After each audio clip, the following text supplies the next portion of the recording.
We can start, all right.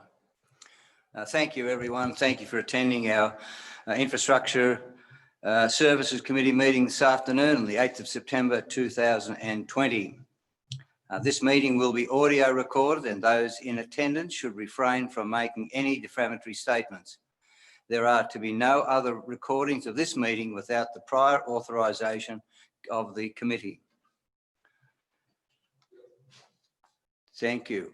A call for any apologies. An apology from Councillor. Sorry, I have an apology from Councillor Burns.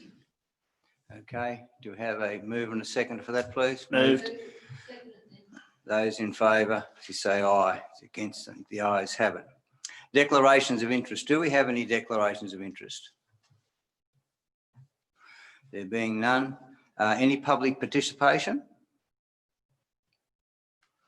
There being none, I'll move on to item 4, the business items. Infrastructure Services Reports, ISC 09.1. Philip, you have the floor. Thank you. Thanks, Mr. Chair. All right, so highlights from Water and Sewer World this month. So I've kind of lumped where we're up to with all of the Skane Aberdeen Murrumbidgee water treatment improvement items, because there's a few different projects and different things happening all at once. So Public Works Advisory have provided us with a new draft project proposal to deliver the IWCM, which is the Integrated Water Cycle Management Plan. That's the highest level planning document in water and sewer management. So we've returned that proposal with our comments and with also comments the Department of Planning and Industry and Environment, DPI. So that's still with them to come back to us with the final proposal and the costs to undertake that work.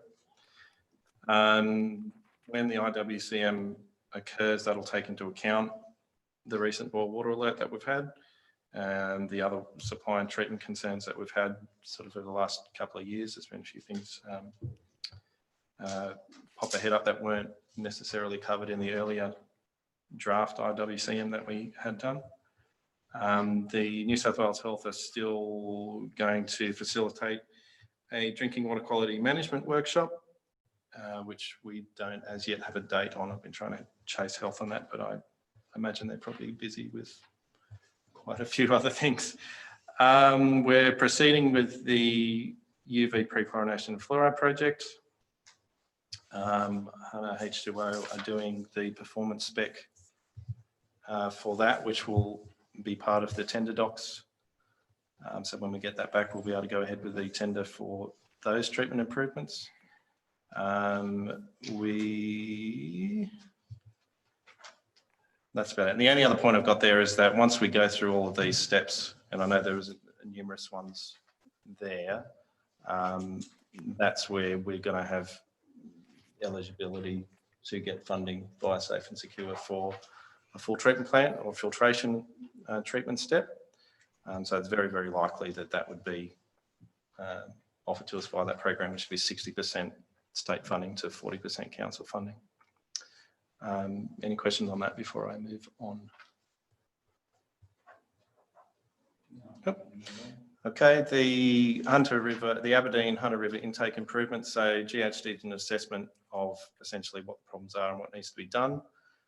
They came back with a proposal to continue on with essentially design of those improvements so they can go and actually get it done. So we've engaged them to proceed with that work, which is at a lump sum of $46,568. We definitely don't want to wait in that respect. So they're continuing to work on that, on doing the designs for us, and then we will make the improvements as required. We will continue to seek Safe and Secure or any other funding for those works, but early indications that I've received is that is unlikely, given that it's a existing infrastructure sort of renewal project. Questions on that one before I move on? Yeah, anything, this is perhaps not quite on that, but on that soil conservation work, etc., to be done to the rehabilitation of that riverbank. Has that started, or is it supposed to be? So it hasn't started as yet, but I did have a site meeting with the landowner and Soil Conservation Services. So we are gearing up to proceed likely the end of October. SoilCon will give me a more detailed, I guess, proposal with traffic management plans and where they're going to stockpile and all that kind of business, which we can then comment on. But yeah, that is proceeding definitely. And the Castle Sewer Scheme, so we still have these budget issues where the current cost estimate is higher than our budget amount. And we're doing our best to try and get that back by getting rid of as many unknowns as we can. I guess the big thing that's happened there is the detailed design tender is being advertised currently and has a closing date of the 5th of October 2020.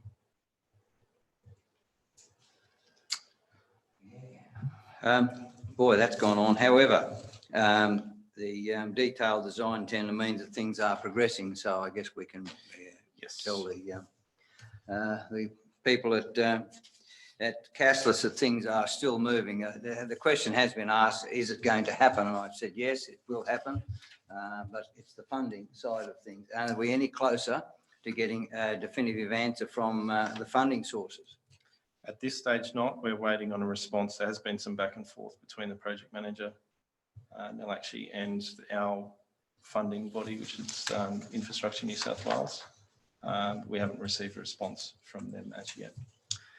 All right. Well, I guess if we keep at them, hopefully we'll get an answer.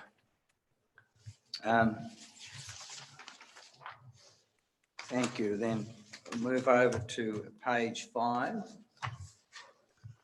Water and sewer activities update. So this is pretty much everything else, I suppose. So if there's just any questions on any of those, I'm happy to answer them. Yes, through you, Mr. Chair, I have a question. I'm sorry. I thought I had it off.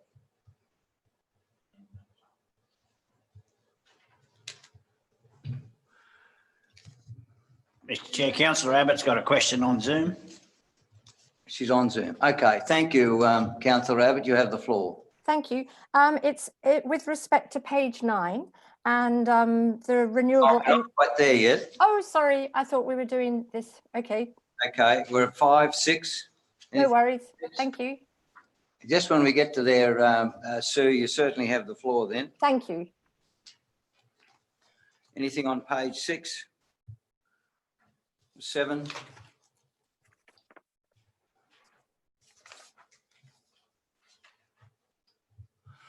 Okay. 8? There being no questions, Councillor Abbott, you have the floor on page 9. Thank you, Mr. Chair. It's a question basically on line item or reference 46 and the renewable energy options. And I just wondered if we could have more information and what are the renewables, because it mentions here in the general status that after months of preliminary discussions and a site visit to the NIER facility, I just wondered if there's any more information than that. Yeah, certainly. Through the chair, I'll probably best I'll take that on notice and try and come up with more. Yes, thank you. Update next month. So Thank you. at the early stage, there's been a lot of provision of data back to them. So I'll chase it up. Hopefully I'll have a more substantive update for you next month. Lovely. Thank you very much.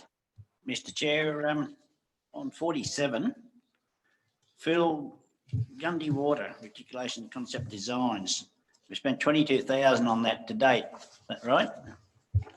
Correct. And go back to number 3, we spent 185,985 on this Parkville, Blanford, Whingin. After the meetings on Saturday that we went to, is it time we went to Gundy and asked the question? I mean, do we keep spending money, and when we go to the village of Gundy, do we get the same response as what we got at the other villages? Do we go there with it open and just get some feedback before we go too far into spending money? Through the chair, it's definitely something that we can consider at this stage. The Gundy component of that scheme, I guess, is an opportunity that we took to develop those retic concepts because we'd engaged a consultant to do that work for the other villages. but it's definitely something that we can do to get input at this early stage. Yeah, I'd strongly suggest we do it. Thank you. Just further to that, do we have any plans to go out to the community of Gundy? If not, maybe it should be something that happens as soon as possible. Can that happen? Can you organise that? Yeah, we definitely can. I guess the exercise to get the input about, their requirements is definitely something we can do.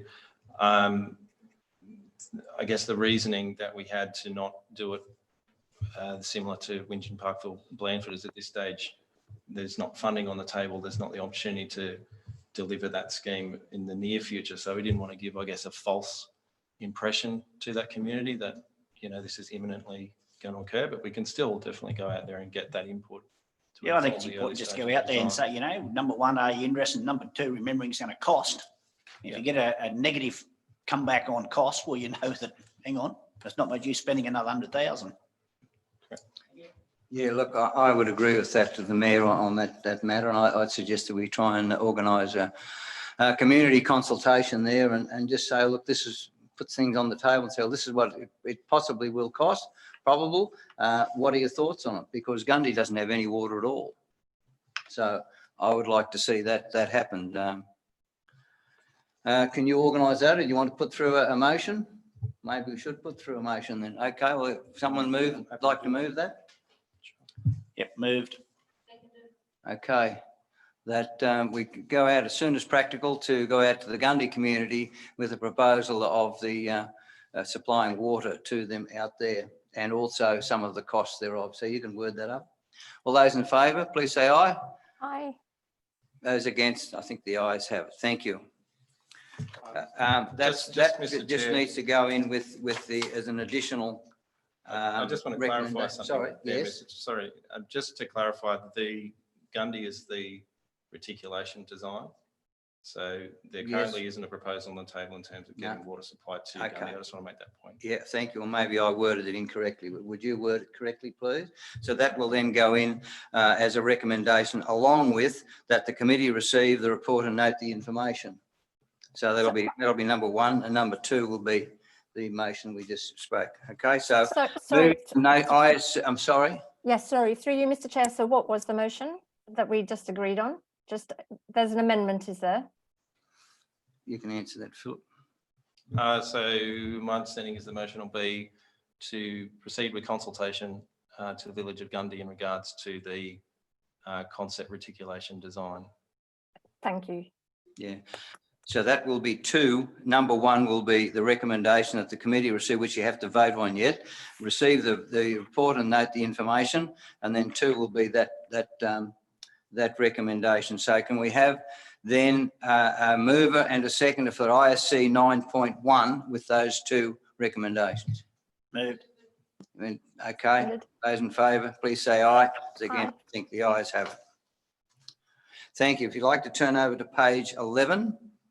ISC 9.2. Recommendation the committee receive the report and note the information. Sam, you have the floor. Thank you. Thank you, Chair. I'll just give you a quick run through the projects listed here. So MR 105, the seal went on that last Friday. So the works are pretty much complete with some minor tidying up work to be done there. So they'll close that project out. Just a question through you, Mr. Chair. Sam, within budget? A bit hard to say yet, I know, because you've got some costs to come in. Do you feel confident? Yep, through the chair. Yeah, budget's tracking okay at this point. The next item there is the Willow Tree Road. Tuesday the 15th, we've got an inception meeting with Public Works. There'll be several people representing their organisation. So Transport, New South Wales Finance will be there. And the aim of that is to move forward with the rectification works and planning for that job there. Quick question through you, Mr. Chair, again. I see you've got cameras on that road to try and keep control of the 5 tonne limits. Through Chair, yes, we have. it's more to identify, yes, you're right, to identify whether there's overloaded vehicles going through. So at this stage, no issues? There's been no report Thank at you. this point. So, through you, Mr. Chair, could I ask how often do we look at those cameras? Is that done on a daily basis? Through the chair, as far as I know, it's been done weekly at this point. Staff member went out midweek last week and checked them. So we have to check them on the camera. They don't come back. I mean, I don't know how cameras work with respect to roads, but that information doesn't come back to you. Actually have to physically go to the camera, do you? Through the chair, yes, that's right. I just wonder if once a week is enough. Through the chair, I'm happy to review that and have the staff check them daily if required. My only concern with that is the fact that taking staff up, whereas when registration plates are taken on the cameras, it's pretty easy to identify the offenders, and I believe that we just need to be careful. If we just keep tying up staff going out running around there, I think that that's an oversimplification. I think it's 1 week, but as long as it is showing clearly the identification of each vehicle, then I'm sure that once they are identified, they won't be continuing to do that. Thank you. I just worry about the actual road, the safety of the road, rather than the offenders. I mean, obviously, if people are breaching the requirements, they could be weakening the road. So I'm concerned about that. Through the chair, we do daily inspections up there. So thank you. Bring, so you are actually out there then, so it wouldn't be too hard to check the cameras? No. Right. The other matter here is in the last sentence on page 12, council may be forced to close the road to all traffic. I think that's something that cannot take place. I think a few police prosecutions then on the offenders, I think, will prevent that. But that will also, if that has to take place, which I don't believe that the council would agree to, but I don't know, I'm not council, is the fact that there are many cars that go across there for employment, cars and four-wheel drives that go daily over that range road for employment. So that's a very, very drastic step to take. Through you, Mr. Chair, but if that is happening, then we will have to close the road, won't we? I mean, if it is being breached, I know it's really inconvenient and more beyond inconvenient, actually, but if it becomes dangerous, we will have to close the road.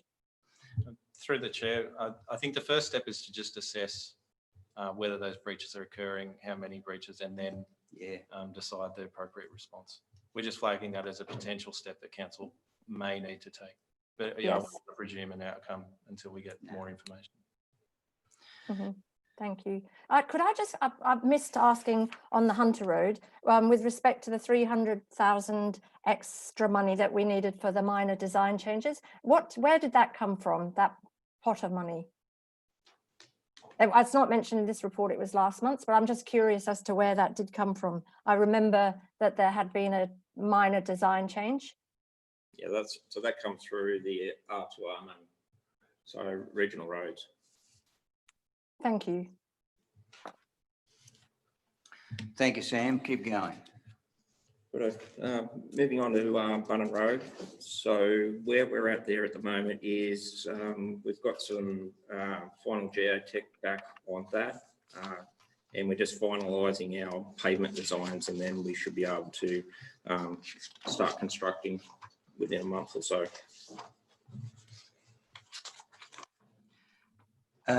The proposal that's coming up later on with the proposal that this road be taken over by the state, I have a question. Will that alter any of the funding that is being provided now, or will that be something extra? No, I don't think it'll. Can you turn your mic on, please? Sorry. No, I don't believe it'll change too much. It will take quite a while for these roads to be transferred over if it's agreed to. All right. It'll take some time. Last year, it took last review, I think it took 10 years to get to be transferred over, but it's expected out of the 15,000 k's of regional roads to be transferred or, up for proposal. It's about a rollout of about 2,000 k's per annum, so it could take up to 10 years to get down to the lower level. Okay, thank you. Moving on to Nindera, Darbrook Road, drainage works are still continuing out there. There's been some minor delays due to the wet weather and water pooling on the edge of the road. Morella Street upgrade. Oh, sorry, through you, Mr. Chair, I have a question. I just wonder on page 14, where under emerging issues, the second bullet point, the unsuitable subgrade material due to wet weather, what does that mean? That's an emerging issue potentially. That was one thing that may have affected the budget or potentially the timeline of the project. So, so the material is unsuitable to wet weather, but this is a drainage project. Wouldn't we have thought about material that would be suitable to water? So the subgrade is material under the pavement currently. So that's not the material we've added. So just let Sam answer, please. So once you've disturbed that and let the water into it, you've got to remove it. Right. Otherwise, yeah, you're just building a pavement over unsuitable material. So it's not the natural land. It's material that's been put in a previous time when the road was built. Yeah, Is that what that is? well, it can be both. Right. It can be the natural material formed up, which we do quite a bit in the network, or it can be imported material, less quality gravel than the base course, which is, yeah, your road. And is this likely to blow out the budget? No, we're tracking okay on the budget. Like I say, I just put that in there as a potential issue. If the wet weather continues, then we have to excavate more of that sub-base material out potentially. So the budget's tracking fine at this point in time. Thank you. Morella Street upgrade, several conversations, well, not really conversations, phone calls and emails have been sent to get some confirmation about whether that project's going to proceed or not. And I haven't had any correspondence back. So at this stage, it's not proceeding because we haven't got agreements with the other council, is that correct? It's not with the other council. It is a Muswellbrook are looking after the project, but it's the funding body that have got to agree to it. Agree to the change from a bridge to a causeway. Correct. Okay. Mr. Chair, got any time on that, Sam? Through the chair, we've been constant on emails and phone calls. So no, I don't have a specific time. We're just trying to get an answer as quick as we can. What funding body was that through? It's mine affected roads. I know, just 2018, and when we need to get some answers from them. Don't we? Correct. So shall we move that on as quick as we? I don't know how you're going to do it, but anyway.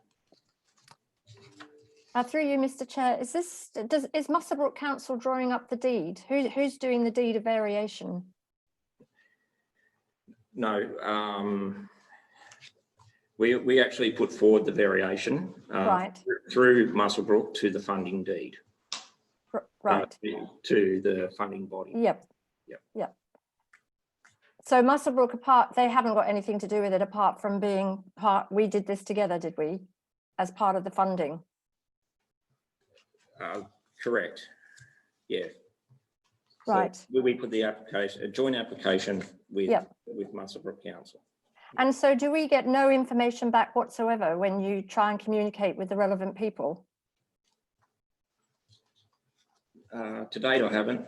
So I've spoken with, there's a couple of people at Muswellbrook that I've been talking to. They originally forwarded on the information and the request for change. They didn't have any luck in getting a response. So I've been emailing and trying to call the project officer directly. Through you, Mr. Chair. Mr. Mayor, it sounds like something we should be talking to the state member about. Mm, mhm. I was going to say, you'll probably be meeting with the next couple of days, put it on top of your list, give him the time frame and say, you know, you've got to be joking. Yep. Have a look at it for us. Yeah. Yes, thank you. I think that's a good idea. Right, thank you. Then any more questions on that particular part? We'll turn over then to page 21.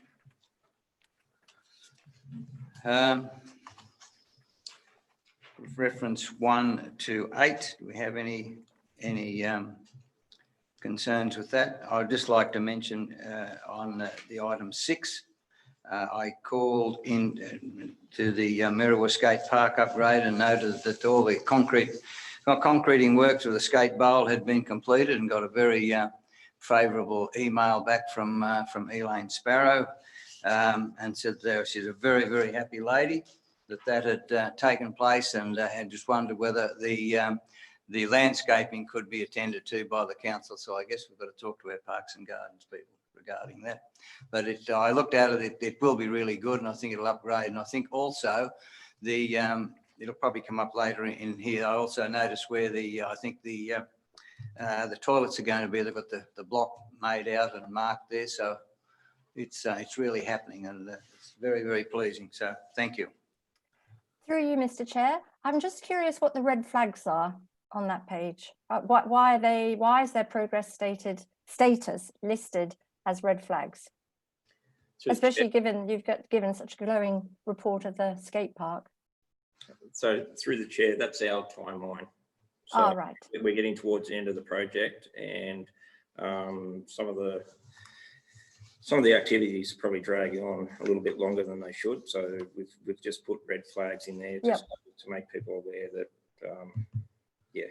we're having a few issues. Thank you. Okay, thank you. If you'd like to turn over to page 22, 9 to 15. Yeah, just quickly, Mr. Chair, 011, the Scone Gymnastics Centre. The member Michael Johnson, myself, will be opening that up this afternoon. So another good project. Thank you. Any questions or comments on that page? We'll look down to page 23. Works delivery in progress for Scone, Murrurundi and Merriwa as of August, September. I have a question there in the last sentence of the location. Various roads around Merriwa reseal preparation. Which roads are they, Sam? Through the chair, I haven't got the list in front of me, but I can. Okay. You Can provide get that that if after you then. want. Thank you. And also down, how did you get on with that Bulgan Road at Cassis at Dartbrook? It just says here that it's complete. Sorry, Chair, say that again. The Bulgan Road, the last, Darkwood Road, Baramble Road, Baramble Racecourse Road and Bulgan Road, Bulgin. Yep. Well, as far as I'm aware, it's been completed. It's been done, yeah, okay. Yep. Yeah, all right. All right, do we have any further questions there? Can I have a mover and a seconder? Note the report, Mr. Chair. Hang on, we got a report, have we? Am I jumping the gun? Which one?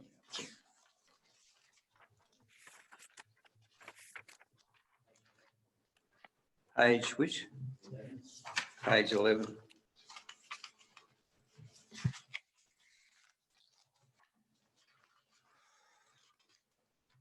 That the committee received the report and note the information. Is that Moved. okay? All right, we'll have a mover and a seconder, please. Moved. Those in favour, please say aye. Against? Aye. Your aye? Yep. Your aye, thank you. Okay. Now we'll turn the page to page 24. I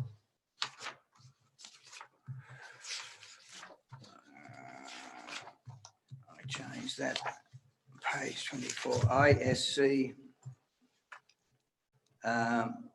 911. Where the hell did I get it? Okay, Alan, you have the floor. Thanks, Mr. Chairman. The sale yards all but done. Just a bit of tidy up. There's some work recently done to the auctioneer's box, and electrician's coming tomorrow to finish the electrical off, and that's that all done. There's a tiny bit of concreting to be done, and a few defects from the major contractor. He's turning up in about a week's time to get stuck into those, and that's things like there's a scanner faulty, there's some bracing on some buildings, a whole bunch of tiny little items, a little stormwater issue. So yeah, it's coming together, or came together in the end quite well. Scone CBD revitalisation. Through you, Mr. Chair, can I ask a question, please? Yes, all right. Yes, I just wanted to ask whether is online selling of cattle having an impact on the sale yards? Are we noticing that already? It's probably not my area of expertise, but as the numbers of cattle and stuff, my understanding is slowly going up. They were 550 today, 500 last week. I don't know if it's having an impression on the number of people visiting the site. Just three, Mr. Chair. Councillor Abbott, which way do you mean? Is it a good thing for the sale yards or bad, is what you mean? I mean bad, yes, whether it's having a negative impact, because when I listen to Country Hour, I hear that there are quite a lot of selling from farms online. And I just wondered, sorry, I'm not entirely sure of the mechanics, but I'm just wondering how that could impact the sale yard development in Scone.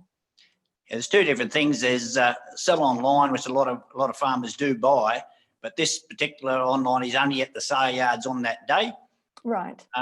You can zoom in and you can actually go in online on a Tuesday and listen to it, and there's quite a few people buying online or trying to, so it does a positive to the market. Okay, thank you. I think it should also be mentioned here that when you sell direct or sell to some purchasers, they want a line. They don't want smaller lines of all of half a dozen or two or three or five or 10. You've got to have semi-trailer loads. And where Scone is really a great niche market where it's I believe higher. You achieve higher prices for a lot of the smaller lines, and a lot of people just continue to favour that because that it is really a niche market, and it also fulfills a void that in some of the bigger areas they don't have. Okay. Scone CBD revitalisation and 133 Kelly Street redevelopment.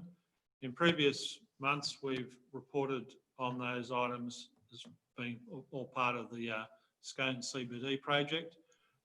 Our General Manager's asked that we include that with the committee report that goes up to a council meeting. So that information will be going to the council meeting with the minutes of the previous. Do you have any starting date on that 133 Kelly Street? We need to have a start by November. Oh, okay. We're still waiting on the DA, but that's getting close. Thank you. So through you, Mr. Chair, with the council business papers, are they for September? So they're not, the minutes aren't going to be included in this, that's for the council business papers? Correct. Yes, thank you. Feedback from Mr. Augusto, the project manager for Armadale Brook and Cameron's Bridge. Armadale Brook, the sidetrack's in, demolition of the bridge is commenced. And Cameron's Bridge, there was a report about naming, went to the last council meeting, and Mr. Augusto's will have a letter to the landowner this week on that issue. Could I just ask through you, Mr. Chair, what if we don't get that land? There's a few options for council. We could put it on the bridge on a different alignment, or we could go down a compulsory acquisition route. That's be up to council. Yeah, through you, Mr Chair. Yeah, well, I won't be in favour of the going down that line. I mean, this bridge needs replacing. We could be another 12 months at least if we're going to go down that line. So I think we need to get that letter out to the people concerned and move on and get this bridge built. Yes, I certainly would agree with that. And Scone Regional Airport redevelopment. There's 5 tenders went up to the council meeting last week. So there's lots of action happening about the airport at the moment. And we have our first kick-off meeting tomorrow, probably tomorrow it's going to be, for the airside works. And there's all sorts of things happening in different parts of the project. So it's all starting to come together very quickly. And the final item is the replacement of 2 fire damage independent living units at Liverpool Lodge. We have a DA in again. I'm waiting for the approval for that. Apparently it's been sent away to an independent assessor, and we should have that back relatively soon. We still don't have a starting date though. No, we don't, because I need the DA conditions before I lodge the CC, and then as soon as that's done, we'll be going to tender. Through you, Mr Chair, I missed my moment to ask a question on the airport. Is the $41,664 the rent that we're paying to Scone Aero Club? No, it's a whole range of items. So what are the other items? Because we would have paid about that much to Scone Aero Club, wouldn't we, since we demolished the other building? I don't believe so, Mr Chairman. That's a range of things. That's cost of tendering, project management costs for public works advisory, some staff costs, and some reports, for example,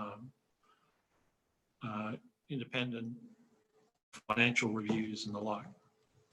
So I don't know if all those prices are in there yet, but I would like to see a breakdown of that price, please, or that cost rather. Thank you.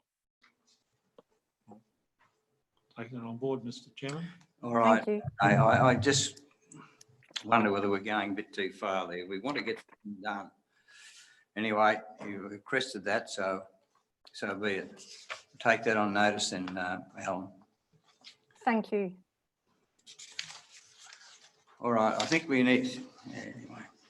Okay, do we have a mover and a seconder then for ISC 9.3? I'll move it. I'll second it then. Those in favour, please say aye. Aye. I think the ayes have it. Thank you. We turn over to page 31. Capital Works update. Philip, you better not go. You have before. Just getting the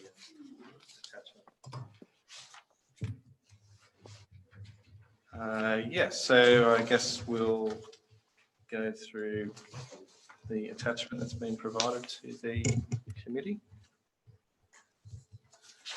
Okay. We all have access to the document. Okay. Line items 1 to 77. Do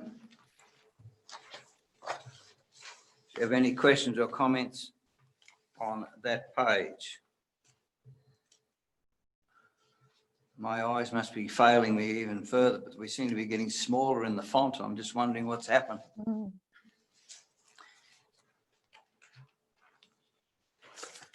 Okay, there being no comments, turn over to 3, which is 78 to 148. Line item number 79. The doctor surgery reno, how are we going with that? We've got a starting date. Is there an agreement? I understood that there was an agreement with the doctor, and also the fact that the DA had gone in. Did anybody give me an update on that? I'd have to take that on notice. Okay, thank you.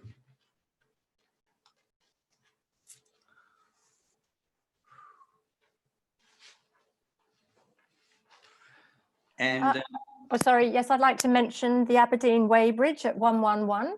How are we going with that?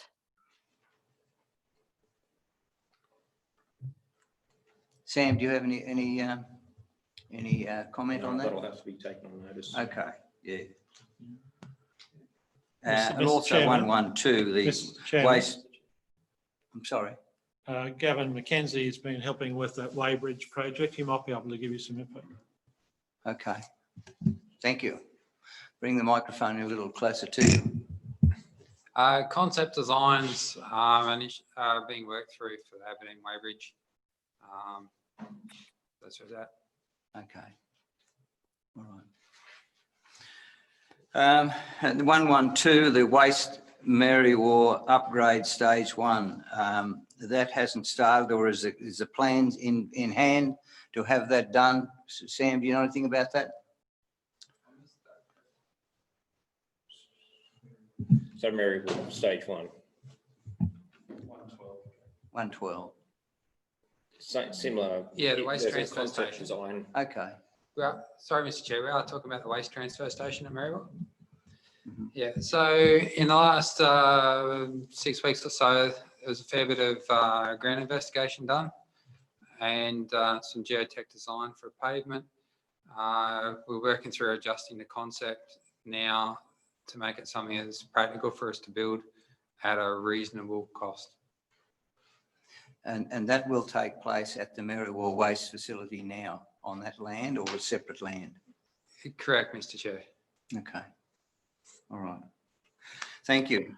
And through you, Mr. Chair, the low income housing from 118, just looking at those, I'm just sort of a different question, but how is the house next to the doctor's surgery in Scone going? Because it looks pretty unkempt at the moment. And I wonder what's going to happen to that. But that, I thought that was for, is that for low income housing or what? It's just sitting there totally, and it is a council house. Have to take that on Yeah, notice. I Mr. guess Chair. so. Yes. Yeah, I'll let you people handle that. But I think there was another government agency had something to do with that. Yeah, maybe. Yes. And these low income housing that are listed at 119 and 120, where are they?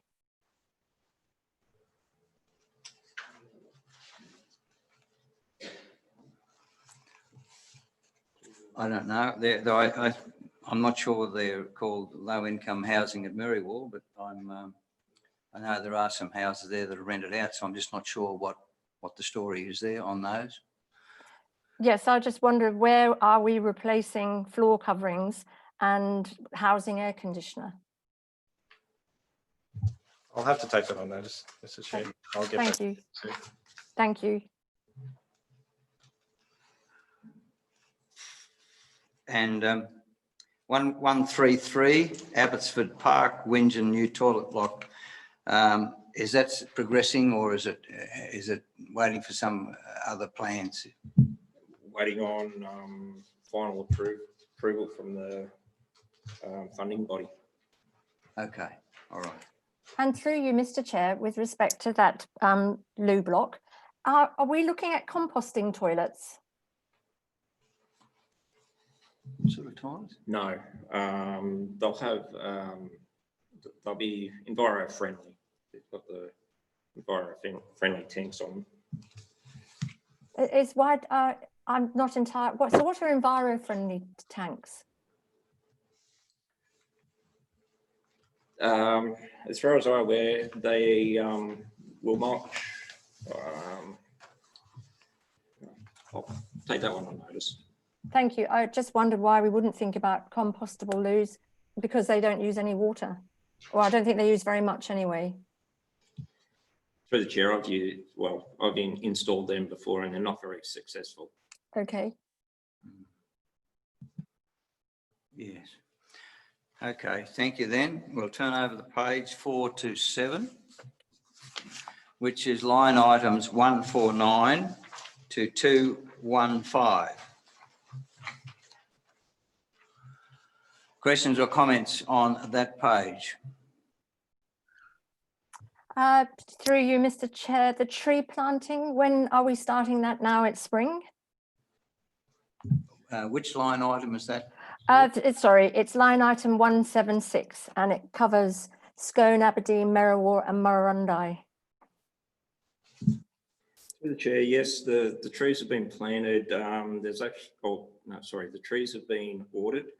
Some have already been planted, but the rest of them should be put out by the end of the month. So that's half the budget, and then we'll follow on with another planting in May. And they're just, what areas are they all in? They're in the parks and gardens, those trees.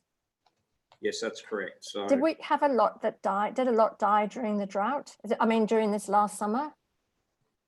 I don't have the numbers, but yes, there's quite a few. Thank you. Just through you, Mr Chair, just for your information, Councillor Abbott, the Gundy, the $2,000 we donated to the Gundy village, I see yesterday they're out there been very busy planting trees everywhere. It looks great. Lovely. That's great to hear. Thank you. And one other, Mr Chair, through 204, the St Andrews Reserve. The General Manager and I met with the Business and Tourism Support Group yesterday, I think it was, and that question was asked is, why isn't that RV friendly, that park? Take it on that as you wish, but I pushed for this some years ago, and it's a beautiful park, beautiful surroundings of trees. So we can follow that through. Why that isn't RV friendly? Yeah, happy to. Thank you. All right, we'll turn over to page 5, line items 216 to 286.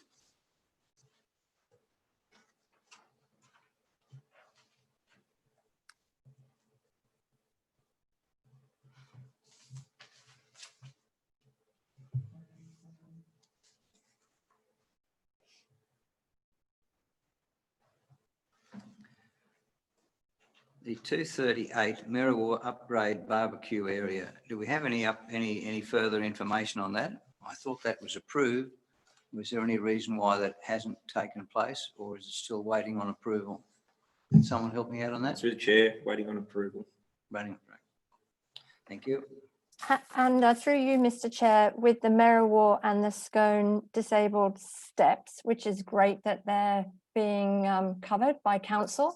I just want to, just for clarification, are disabled steps a ramp? Is it a type of ramp going into I'm unfamiliar with them, but I just wondered if somebody could help me out there. Is it a sort of ramp to get people in? Through the chair, it's a set of steps with a handrail on it. So you slide that in on the edge of the pool, and then you access the pool that way. So they've got a handrail. So people who use wheelchairs will be able to use these steps? Nope. Pardon? Sorry. Through the chair. No. They won't be able to use the steps? No, they're just steps. So all we're doing is putting in a handrail, or don't we have handrails already? I was just wondering because I know I've seen in other pools that to get people who use wheelchairs into the water, that there are ramps into the water, like we have up to the post office, but in the water. Yes, that's correct. I have seen those also, but that's not the direction that I was given. Just through you, Mr Chair. We've aren't they valued at $10,000 each? Yes, that's correct. So you think they'd be a bit better than a handrail and a step? I always thought they were stand on and go into the water, but anyway. Through the chair, they're the same as the one at Murrurundi, which we ordered last year. And through you, Mr Chair, was it $10,000? Through the chair, I'm not exactly sure the price of it, but I do believe it was in that range, yes. Yeah. Okay, I wouldn't mind some more information on that too, please. Thank you. Thank you.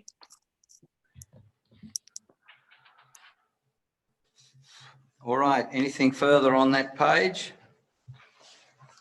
Turn over to page. Oh, yes, I'd just like to know under 257, the footpaths and cycleways, what is a curb ramp upgrade? At 258.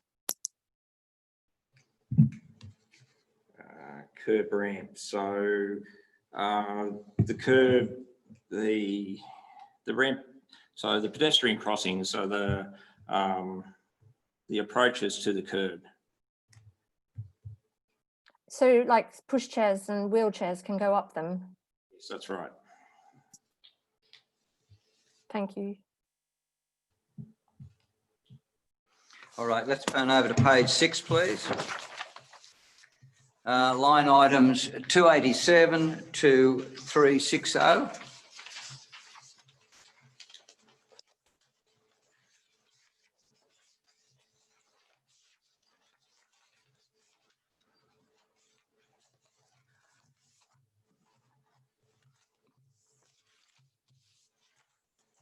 Any comments on that page? If not, we will turn over. Yes, through you, Mr. Chair, the electronic key system, that's all up for Marondi. That's all progressing, or?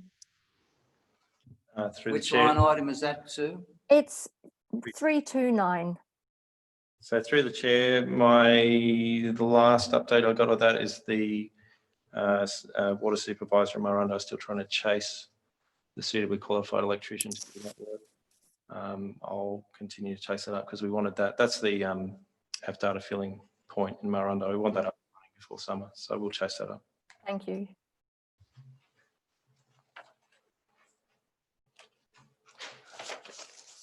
All right, we'll turn the page to 7, which is line items 361 to 397.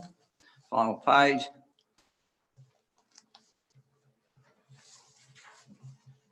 Any questions or comments?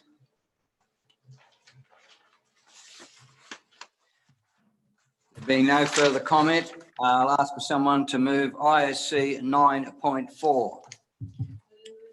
Second. All those in favour, please say aye. Aye.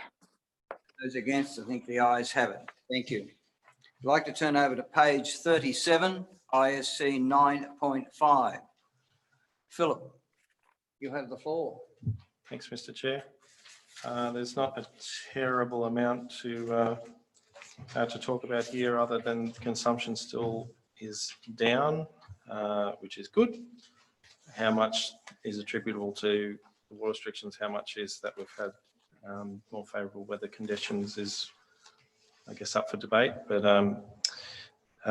year to date, August overall, Shire-wide, we're down 26.7% compared to this time last year.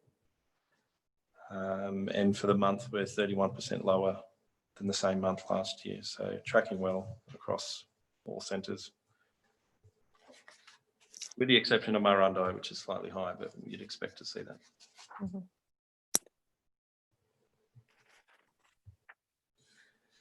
Okay. I guess they're enjoying the level of restriction that they're on now, which is different to level 6. Mm. Almost become accustomed to, which is really great news. Okay, do we have any further questions or comment on ISC 9.5? Through the chair, I'll just make one other comment. I am touching base with our other councils because we had an agreement to sort of be on the same water restrictions. Just to confirm that there isn't an appetite or a potential feeling to change our restrictions either up or down in either of our neighbours. But for us at this stage, we're going to stay on level 2 for the time being. Level 2. Yeah. Okay. Thank you for that, Philip. A move and a seconder, please. I'll move it. Thank Councillor Abbott. Seconder. Seconded, yeah. Driscoll, Senator Councillor Driscoll. Those in favour, please say aye. Aye. I think the ayes have it. Thank you. If you turn over to page 44. Yes, ISC 9.6. Chris, Philip, you have the floor again. Yeah. Did you want me to talk to this, Gavin, or are you happy to?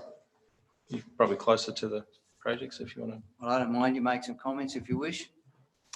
The easy one, Maranda Reservoir, we've awarded the contract, so we're preparing the contractor to come site. All looking good there. Village reticulation, there's been 3 public meetings on Saturday, just gone, and we're receiving feedback from quite a number of the residents of those communities. Only real point I'd make to that at the moment would be there's quite a split in responses, and there's quite a number of people, especially that aren't willing to pay much or a lot for a town level of service, and there's quite a number of people that seem to value their independence and would probably not rather a service. But there are, you know, quite a few responses in positive territory. So a split response. Okay. Yes, but that still won't affect the construction of the new reservoir for Marunda. That's proceeding. That's funded, isn't it? Correct. That's a separate That's project. done. Yep. Yeah, there's a shared funding deed between the 2 projects, but it is a separate project. Do we have any replies of that meeting that took place to put up to council, the community consultation, to what their views and et cetera? Do we have something like that?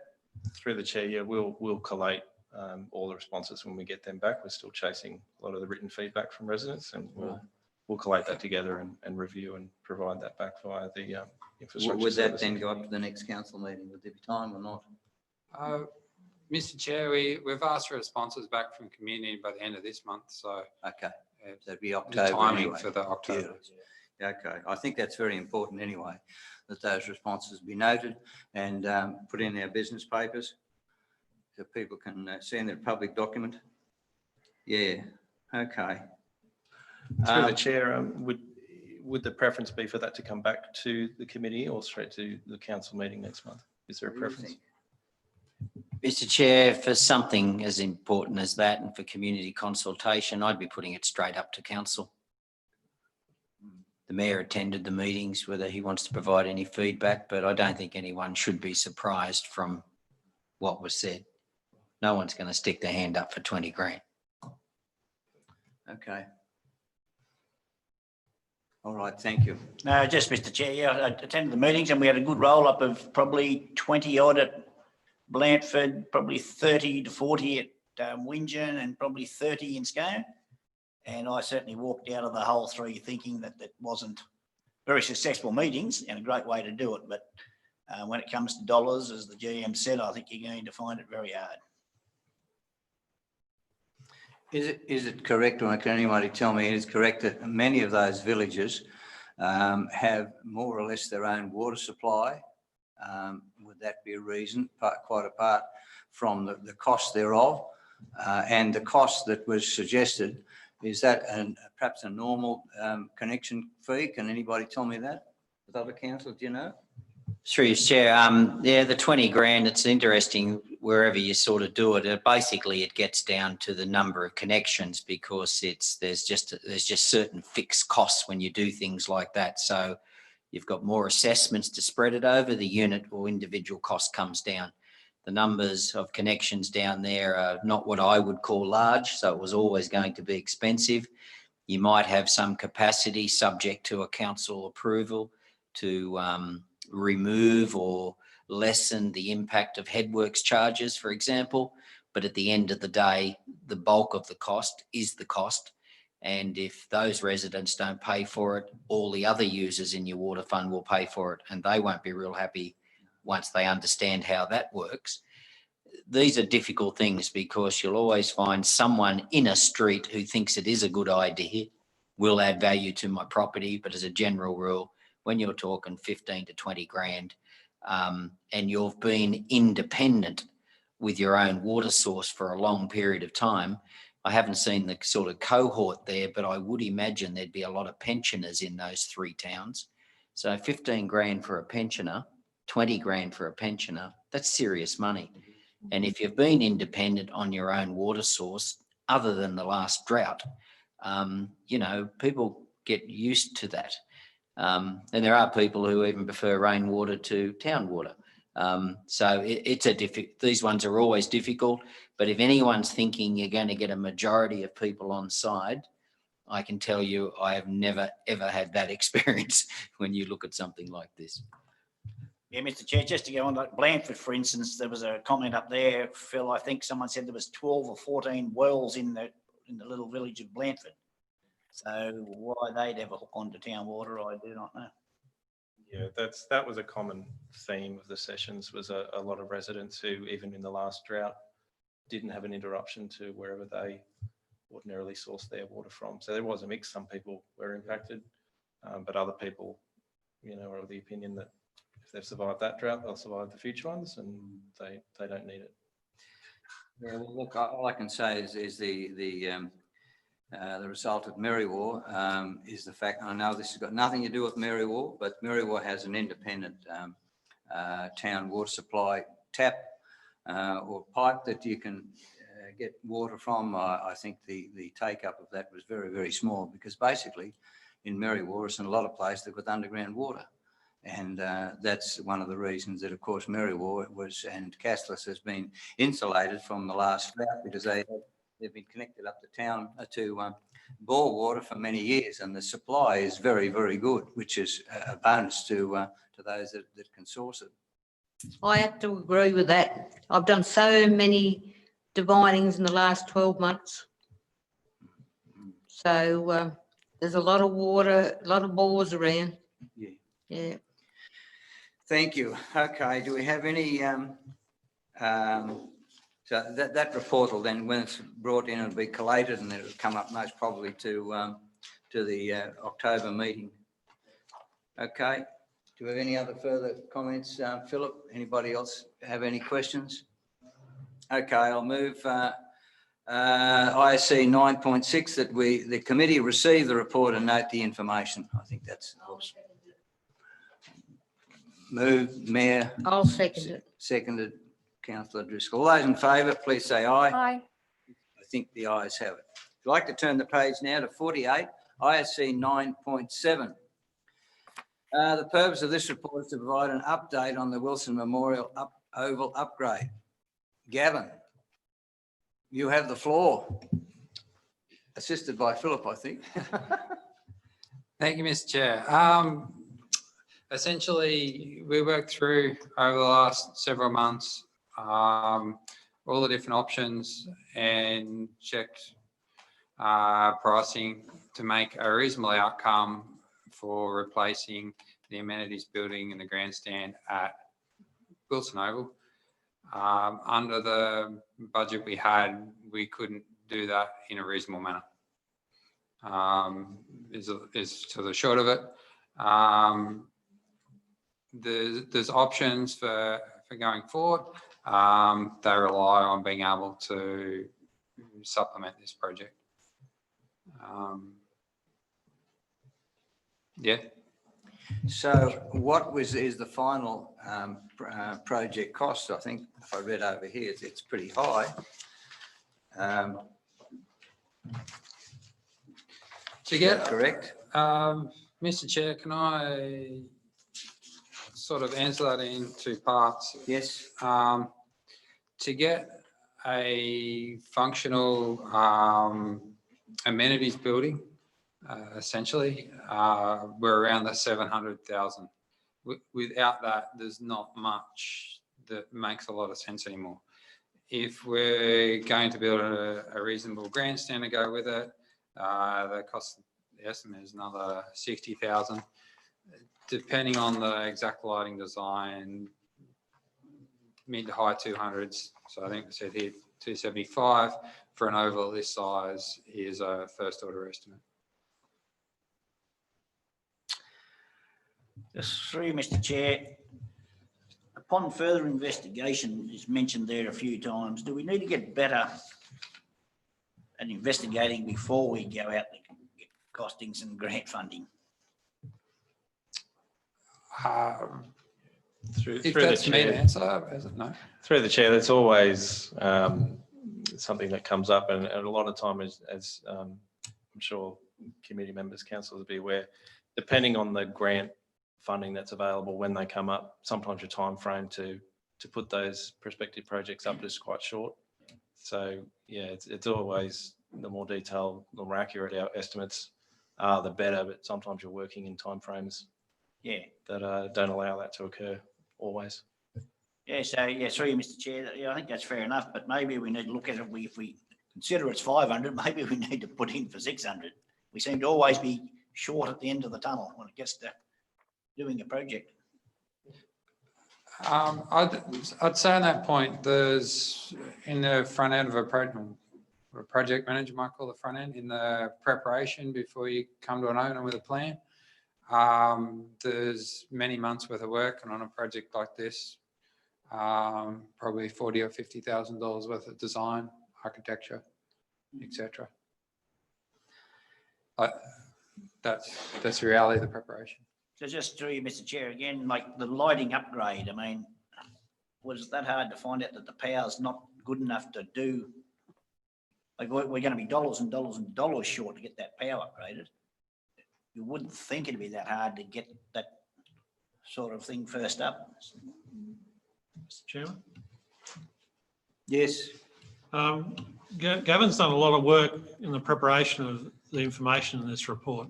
And for example, the electrical work, Gavin didn't prepare the original scope, it was done by others to get a grant in. But to deliver the exact scope of this, we had to engage electrical services specialist to do a report. That took time and a reasonable amount of money. A company called Marline did a study, came up with some suggestions and analysed the issues there. And there's lots of issues at that site with electricity. Mr Chair, if I may, I'm not sure who originally prepared this project at all, but the type of power supply the site has got, I've never seen. I wouldn't expect most people, most builder type people to identify this as an issue straight up. It's really weird. I've never seen the like of it. Where do we stand with this? Through you, Mr Chair, I mean, the recommendation there is trying to take it forward, basically. I mean, all that can work, and that's why that recommendation's laid out like that. At the end of the day, to do stage one, if you don't give it another 175 grand, you can't do it. And you shouldn't do it because you're going to demolish it and not finish it. To get within that budget, you can basically do a shell with no internal fit out and no electrical. What's the point of doing that? I mean, the comment about, having more accurate sort of costs and everything, I mean, they're all relevant. One thing that certainly I've noticed here is that what council needs to get good at is more strategic planning around projects and getting that higher level of detail in relation to estimates well before the grant application even comes in. That's the term being shovel ready. Now, council's got to spend some money to do that. So, you pick your projects, say, for the next decade that you think are going to need to be upgrading. The ones that within the next 5 years, you spend some money and take them beyond concept drawings and then get them all agreed. So they're sitting there. So when the grant application comes in, you're ready to go. But that's good strategic planning. You've got to invest in that and you've got to spend some money. But from all my experiences, you get good at that, you won't have any of these sort of problems and you'll get a lot more grants because they love it when councils are ready to go like that. Particularly when you stick that grant application in and with it is the concept drawing, is the preliminary detailed estimates and that sort of thing. And more importantly, if they can see that you've already consulted the community on it and got the sign off on it, they're the ones that get the Guernseys real quick because they know they're in safe hands. So that's something that's really important for council going forward, to have that expertise and that structure in the council.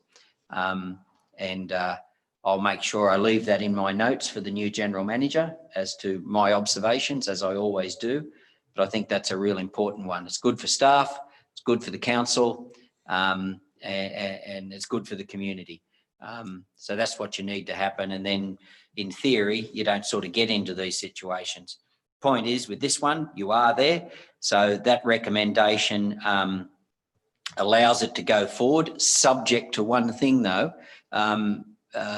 We haven't heard back yet on the variation to the timeline yet. Through the chair, no, we haven't. No. So the committee needs to be aware that it is possible that they don't grant that extension. My understanding is it's the second request. So, Yeah, that's right. so it is possible that the funding body says no to the extension. If the answer is no to the extension, the project's halted. So you just need, the report does mention that in there briefly, that is there. So we'll chase that up. If the answer is no, I'll be straight on the phone to the state member to do our best endeavours to get that extension. But that recommendation as is, I mean, things like the lighting and stuff, of course, you don't have to do that, but we're saying we think it's a good thing, and that would be done later on. But in relation to the initial proposal for the amenities building, we have to have that additional 175, otherwise it just is not going to get done.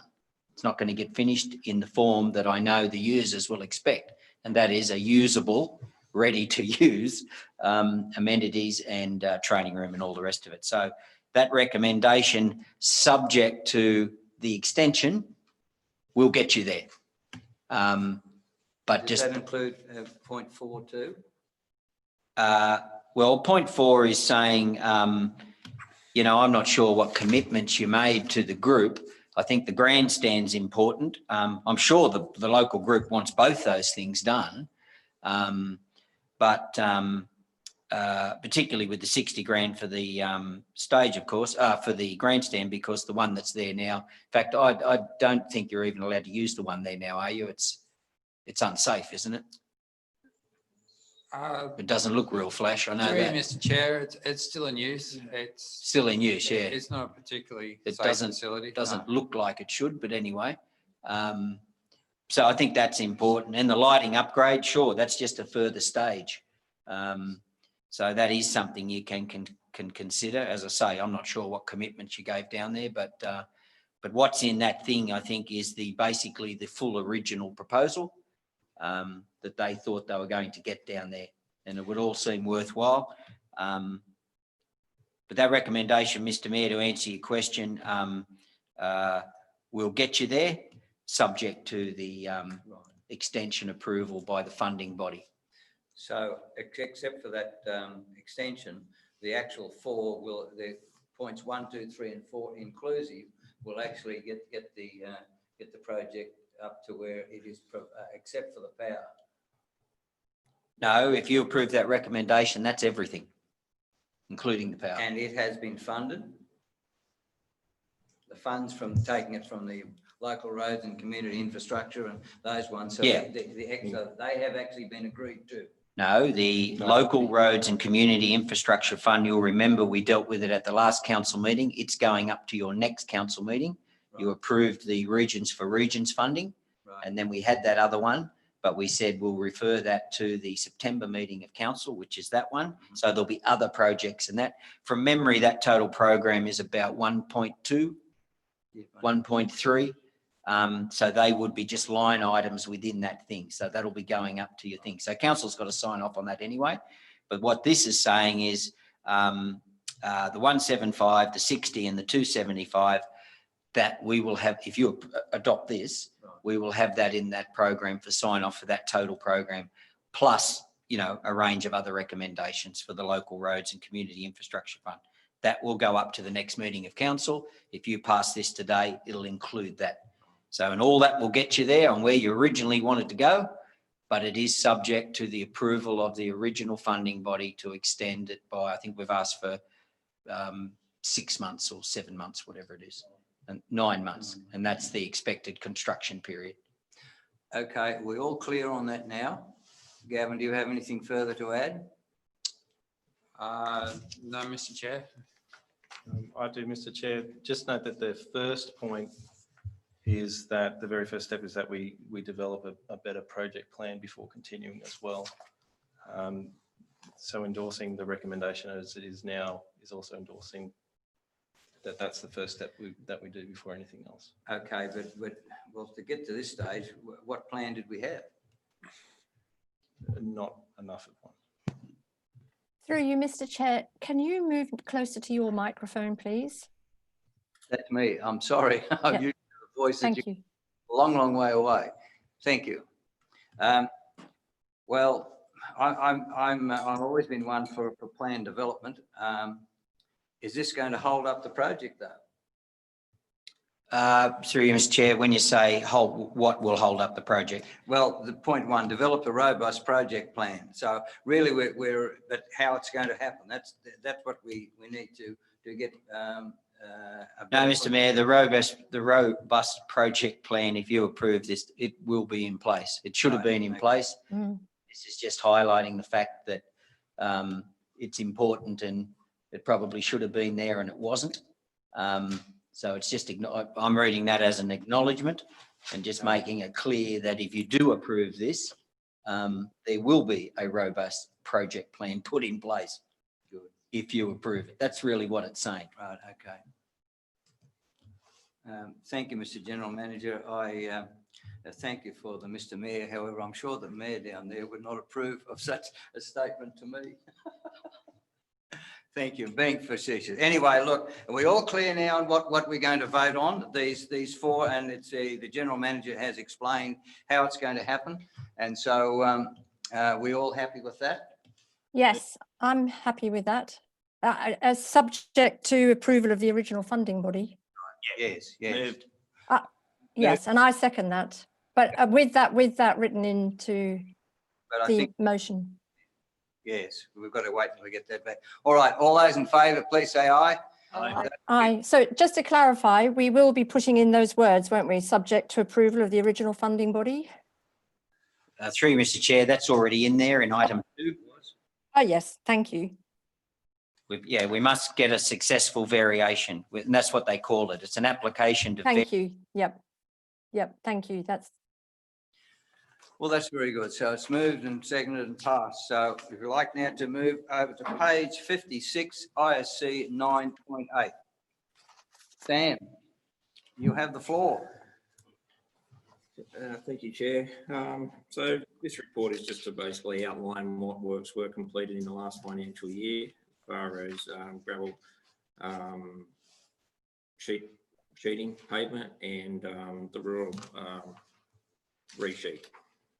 So, yeah, the roads are identified there. Thank you, Sam. I have a problem with this report because I don't believe that those gravel resheetings took place, nor gravel patching. In fact, I had to end up by getting it to the council to move to even get the gravel patching. Which roads were, I don't believe, I haven't been shown that these roads were gravel resheeted and I could never get any information on how many loads of gravel that were taken out and put on the roads. So I don't know where this came from. This was come out of finance, and the gravel sheet pavement. Yeah, as far as I'm aware, it happened, and I know all the resheeting stuff has happened because we capitalised those works. Well, now that was the LAR and the flags that I'm aware of. In the other areas of the Shire. Yep, so they were all done towards the back end of the year. Yes. Before the end of the financial year. More so in the Marywar area. Mm-hmm. Yep. But that was really the only road. There was a small amount. I think 3 loads went on the Kilo Road. But the other, I don't think there was any. Not that I'm aware of. Perhaps you could fill me in on that. Where did the other resheeting? Because that was.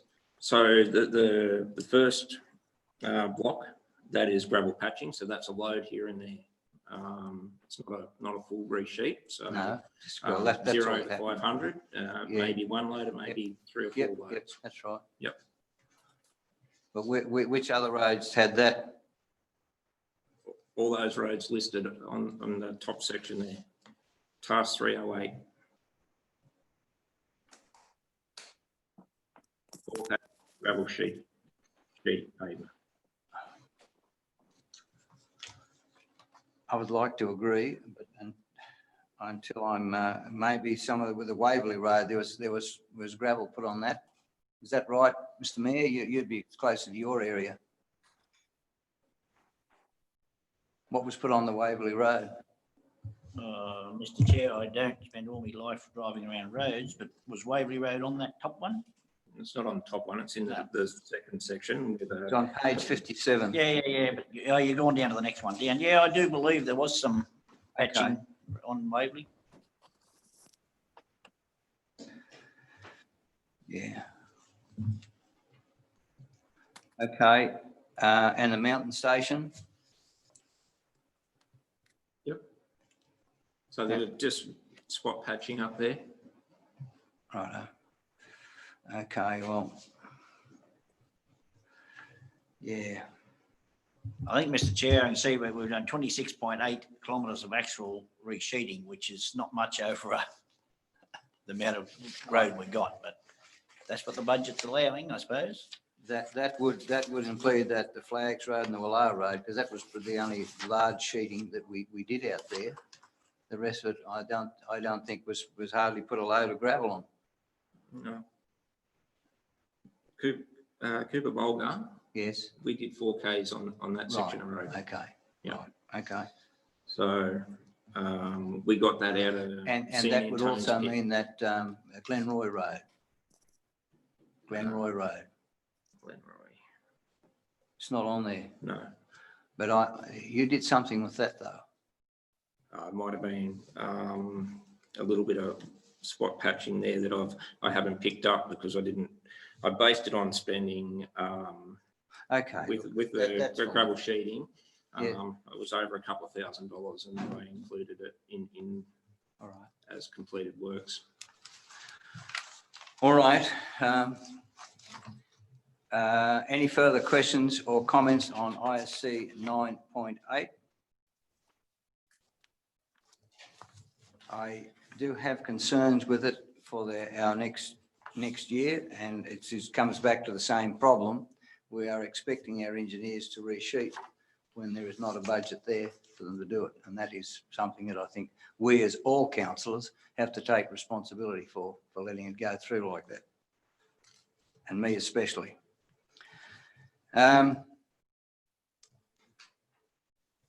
All right. Any further questions on that? Or we have a mover and a seconder? Moved. Second it. All those in favour, please say aye. Aye. Those against, I think the ayes have it. Turn the page to page 61, ISC 9.9. Regional Roads Transfer and New South Wales Classification Review.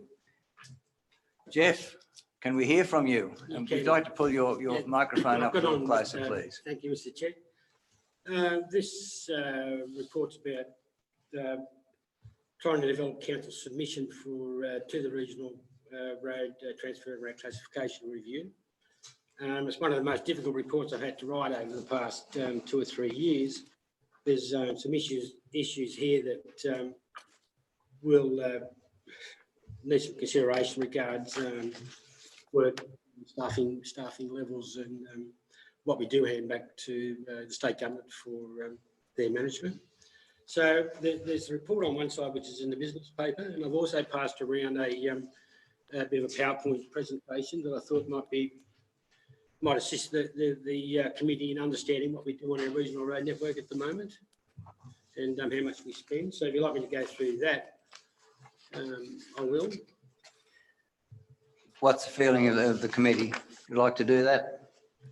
Sorry, through you, Mr Chair, is that something I've missed? No, it only was given to us just before the meeting. regional roads transfer and road classification. But I think that's an abbreviated form of what the written form is in the papers. Is that correct? Oh, this is just a brief summary of our current regional road network and what we spend, our lengths, and what our average spend is over the last 4 years. Yeah. But The full report is an attachment here. No, the full report. No, yes, they're different, aren't they? Yes, but you, Councillor Abbott, are you able to see the? Yes, I can see it on the screen. Thank you. Okay, well, let's do that then, please. So, as the committee will be aware, in February 2019, the New South Wales government announced that there'd be a road classification review, which is generally held every 5 to 10 years. And also they announced that up to 15,000 kilometres of council-owned regional roads would be returned to state management. So we all thought this, so it's got to the stage now where council has to nominate in a priority round what roads, if any at all, they'd like to hand back to the state for their management out of their regional road network, or as council has done in this report, we've nominated local roads to be given regional road status. So there's two parts to the process with the local road network. The second page of that presentation is just our definitions of the state road classifications. The state roads that run through this local government area are the Golden Highway and the New England Highway. So I find it very difficult to nominate any of our regional road network to be up to that level, to go back to state highway status.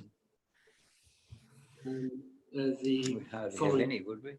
Sorry? We'd hardly have any. No, I don't think so. The state highway status is pretty, you need a lot of volume, you need heavy vehicles, a lot of traffic on a daily basis. Our regional road classifications, regional roads are routes of secondary importance, providing a link between state roads and local roads, also linking towns such as Scone and Mirriwal. I guess Scone and Moonan, Gundy and Moonan Flat and Elliston. Local roads. Local roads are obviously the remaining council control roads, which provide local circulation and access to properties and from properties into village areas and towns. Local roads is fully the responsibility of councils to fund and prioritise the works.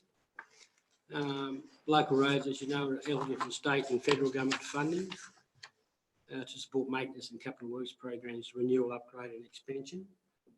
Which, at the moment, I mean, a typical local road is Moonan Brook Road and Barrett Forest Road, which just received $4.9 million worth of funding to upgrade and expand and to undertake initial seal works out there. The next slide will give you an indication. I think it's probably better to look at here is council's current regional road network and the total length. So we've got 174 kilometres of regional road within the Shire. Our total bitumen sealed network within the Shire is 630 kilometres. I think that the regional network then average is about 28 to 30% of our sealed road network all up. The longer kilometres there, Scone to Mirriwal Road, which is 63 kilometres, Gundy to Hunter Road, which is 51 kilometres. Ulan Road's only a small length of 8.26, so most of the regional road and the Ulan Road is actually within the Mid-Western Regional Council. Colson's Creek Road, which is Main Road 358, Mirriwal to Willow Tree, is 40 kilometres, and Vinnagoy Road is Casillas towards Coolah. So we have a small section here, 11 kilometres. So when you talk about handing these regional roads back to state management, if we do hand back Ulan Road, Colson's Creek Road, or Vinnagoy Road, we're only handing back a small amount. But because those three regional roads cross other local government areas, it's advisable or would be necessary to actually put a joint submission in. So you need the support from the Warramungals, the Midwestern and Liverpool Plains Shire Council have a chance of getting those transferred back to state management. Well, probably the MR 358 is probably the one I would suggest would be the most important. The other roads are actually tar sealed, but that MR 358 is a much greater use access road. Well, that's the idea of it when it's fully restored. And I'm just wondering whether you say you had contact with the Liverpool Plains Council, and have they given you a response? No, I haven't received a response back from Liverpool Plains Shire Council regards 358. Mid-Western Regional Council at this stage do not propose to submit Ulan Road as a possibility for state management to be transferred to state management, and Ulan Road is not. They don't propose to actually change the status from regional. The Vingaroy Road to Coolah, the Warrabungle Shire Council do not propose to transfer it to state management. So, and I have not heard back from Liverpool Plains Shire Council, but I don't think they're too keen to hold at this stage to transfer that back or recommend it be transferred back to state management. That could change. There is a round 2. So, you know, if their discussions I've had with the engineering group and their working group, those decisions haven't been made by council to date. I mean, I know that the Warrabungle's council meeting's probably on the 16th, I think, of this month. So a report will go to that council. Mid-Western Council have to verify whether they want to keep Ulan Road as a regional road. There's reasons they want to keep these regional roads as regional, and to this date that they state that the contributions, you know, from the regional road block grant funding and their repair funding is quite substantial because they have a large length within their shire. So, you know, they're looking at that at this stage. A bit of quick funding, a real quick funding thing here. This is just to highlight the amount of funding we spend on our regional road network. You know, on an average, well, there's a yearly total down the bottom, but on average over the past 4 years, not including the 1920 financial year, we spend about $4.6 million on average on our regional road network. You take out the 17-18 and the 18-19 years because that was a lot of expansion work on Main Road 358. So if you take that out, we're looking at about $2.75–3 million per annum on our regional road network just for our routine pavement maintenance right down to your bridge maintenance or reconstruction realignment. So there'll be no more expansion on our regional road network because there'll be no more initial seals because that's the end of it. All our regional road network's been sealed. Yeah, well, we're not keeping up with the demand really. With that amount of money, it's very short. Yes, I mean we do rely on funding. All our expenditure, most of our expenditure on our regional road network is actually funded. That's right. Yeah, it's not, you know, from grant funding, you know, block grant, bit of FAGS grant funds. We do put in a fair bit of our R2R program, Road to Recovery program, which, you know, which is okay because theoretically regional road it's classified as regional road. It's still council owned, it's still a local road, so we have to fund it. But we do rely on other funding, especially the heavy vehicle productivity grant that we're probably unsuccessful with at this stage, but we've got Fixing Country Roads funding of $3 million, and we're trying to match that with we've actually submitted applications for another $3 million out of the roads of strategic importance. So if we can match the funding we already have with the roads of strategic importance, we can keep our own R2R money and put it into our local road network. The Upper Hunter Shire Council local road network is shown on the following slide. Heaps of roads. I think there's 1,100 kilometres of gravel network. There's 630 k's of seal network. These are the roads that we propose to submit for reclassification from local road status to regional road status, and they're shown on green up on this next slide. Oop. Pretty hard to see, but obviously at the end of Main Road 105, which is Moonam Road, we propose to put Moonam Brook Road and Barrington Forest Road as regional. Obviously, they go to a national, or they go to a significant national park, World Heritage. Sorry, through you, Mr. Chair. Is there a slide showing these road changes? Or, thank you. So that's state significant. I mean, there's a lot of tourists go to there, to the Barrington Forest National Park. I mean, we're trying to encourage that route as a alternate route to Gloucester and the coast. So we're requesting that the Moonam Brook, which we just had funding for, and the Barrington Forest Road be reclassified from local to regional status. The other area that we propose is Glenbourne Dam Road and a part of Rookel Road.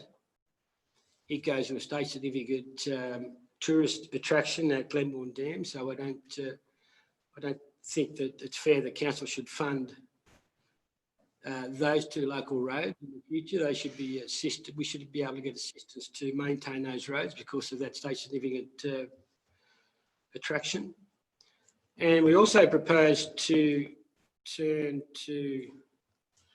from local road to regional road status, Ringwood Road and Wallow Road out on the towards the Goulburn River into the Bylong Valley area. Mainly because there's a big mining thing there. It also goes to the Goulburn River National Park. So once again, it's a state certificate road. So we can get those. I think the total length of those roads is about 71 k's. So if we were successful in handing over Main Road 62, which is 64 kilometres, and we were successful to state management, and we were successful in getting these roads funded, which is 71 k's, the status quo should remain the same, roughly, with what we receive in fair funding and roads and block grant funding. The problem is, if we were to hand over, if we don't get these reclassified, council looks after those through funding, and if they take off, we propose to make a submission for Regional Road 62 to be transferred to state management, we may lose a bit of funding out of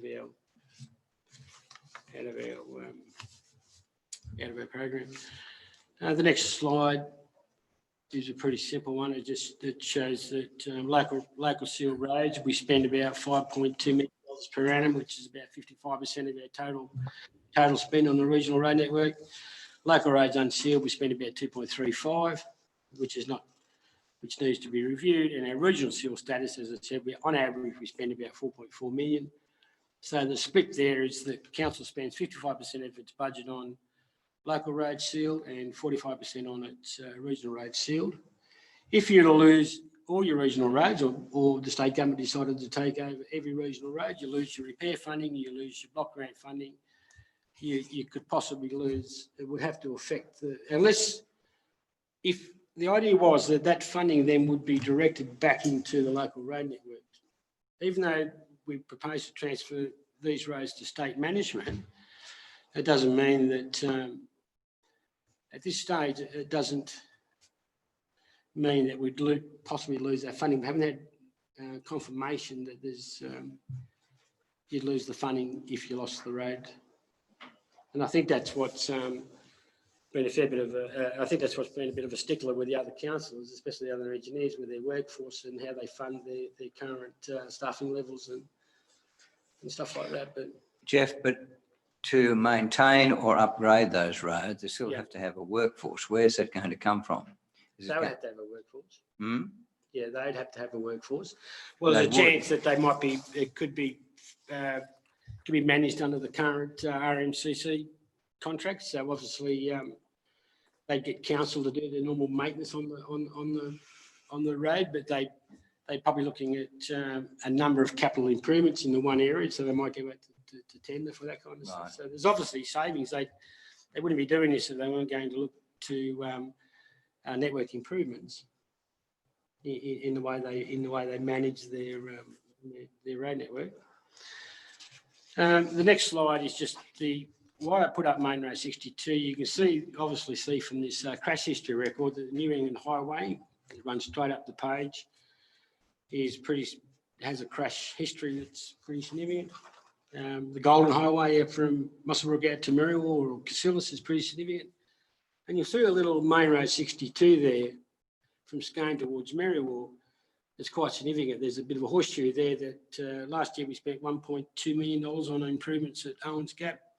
And this year, or next 2 years, we propose to spend $6 million in that little area. So that will reduce that history.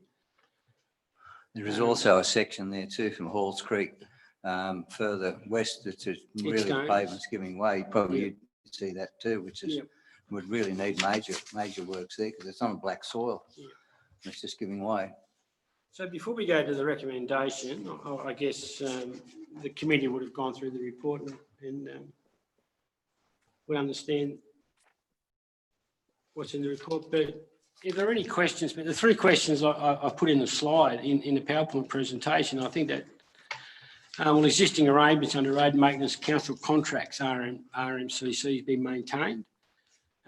Consideration will be given to maintaining local employment in roads maintenance works, such as through RMCC and direct employment by councils and supporting economic growth in the regions. So you think that's a tick. The other question I think is pretty important is what impact will the review and transfer have on state and federal government funding sources for councils?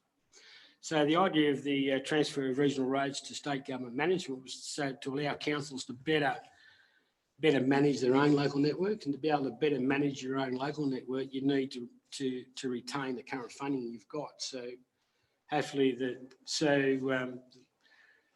this question and the answer to this is the independent panel does not have the authority to make recommendations about federal government funding allocations. Transfer of council-owned regional road to state management may result in a commensurate reduction in block grant funding or any other funding attached to that road, which correctly sits with the road manager. Reclassification may also lead to reallocation of funds in cases where a road attracts different funding streams.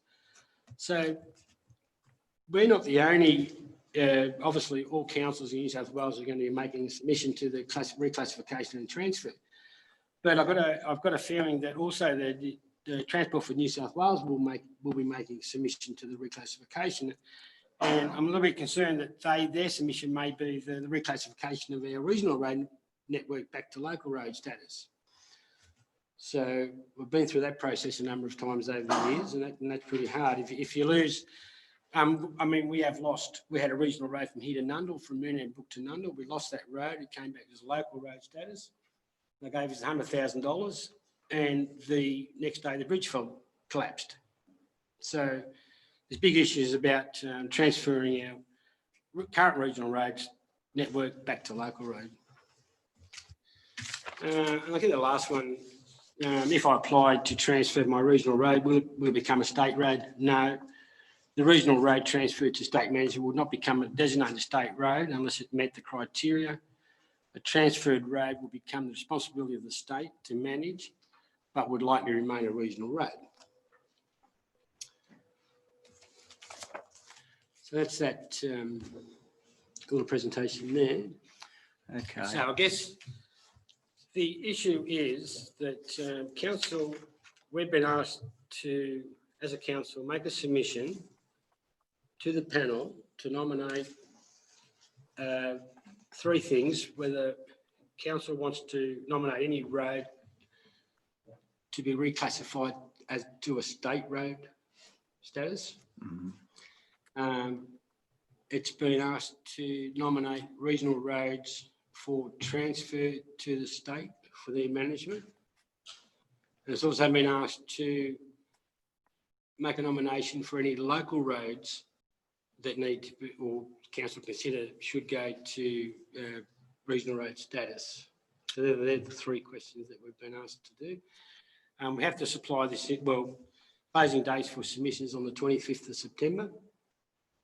The recommendation is there. I've made the recommendation that in regards to Mid-Western Regional Council, Warrabungle Shire Council and Liverpool Shire Council, that we defer any submissions pending further discussions with those councils regards a joint submission. In this recommendation here, that I've made a recommendation that Regional Road 62, Mary Ward to Scone, be transferred to state management. As a committee, you could add Regional Road 105, or you can leave it to round 2. I'd like to also see whether it's appropriate in point 4 to include Flags Road.